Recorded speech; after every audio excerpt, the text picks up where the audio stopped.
자, 이런 가운데 오늘 문재인 전 대통령이요. 4.27 남북 판문점 선언 7주년 기념식에 참석하기 위해서 2년 만에 상경을 합니다. 그런데 바로 어제 검찰이 문재인 전 대통령을 뇌물수수 혐의로 불구속 기소하면서 민주당의 비판의 목소리가 거세지고 있습니다. 자, 검찰이 문재인 전 대통령을 제3자 뇌물죄도 아닌 직접 뇌물죄를 적용한 부분, 글쎄요, 이거는 어떤 의미를 갖는 건지 궁금하네요. 일단은 문재인 전 대통령이라고 하는, 그러니까 그 당시에 이상직 전 의원이 사실은 뭐 문다혜 씨를 보고 그 남편을 전혀 전문성이 없는 차원에서도 채용의 특혜를 줬다. 사실 납득하기가 어렵죠.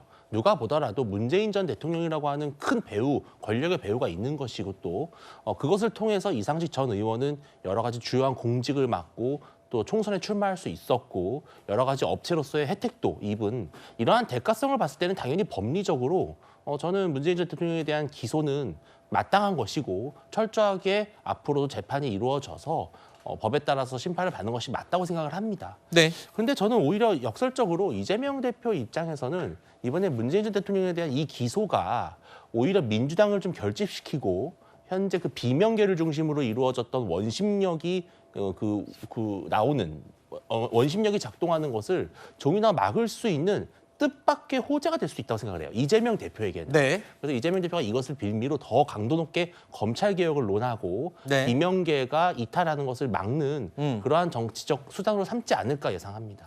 물론 이에 대해서 민주당 대선 경선 후보들은요.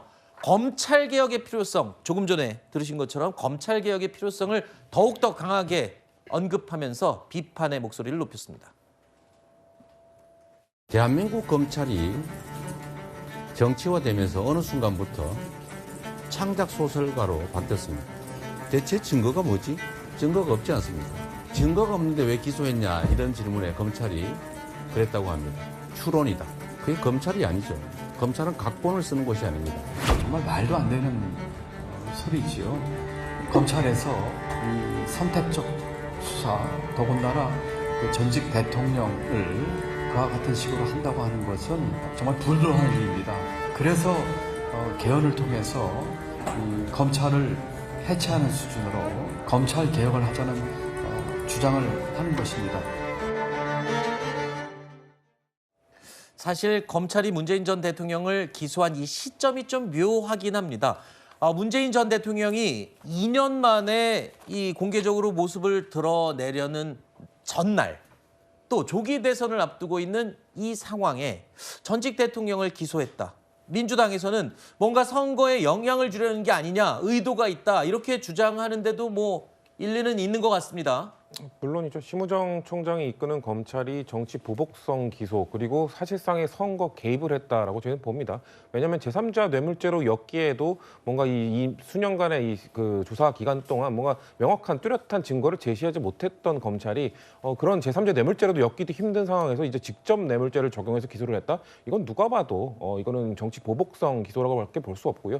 심우정 검찰총장 그리고 그 이전 총장도 마찬가지고 윤석열 정부에서 보여왔던 검찰의 행태, 도이치모터스 주가 조작 의혹을 비롯해서 김건희 여사와 뭔가 윤석열 일가에 대해서는 솜방망이 처분을 계속해서 내렸으면서 지금 이 전 정부에 대한 특히나 전직 대통령에 대해서는 뚜렷한 그 납득할 만한 증거 제시도 못한 상황에서 이렇게 기소를 했다.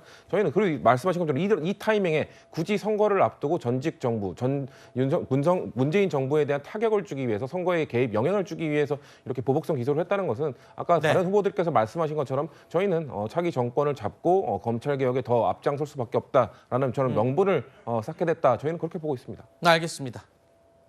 자, 오늘 오후 4시부터 진행되는 지명 토론, 1대1 토론, 한동훈 후보와 홍준표 후보의 토론 3시간 동안 이어지는 생방송 기대해 주시기 바랍니다.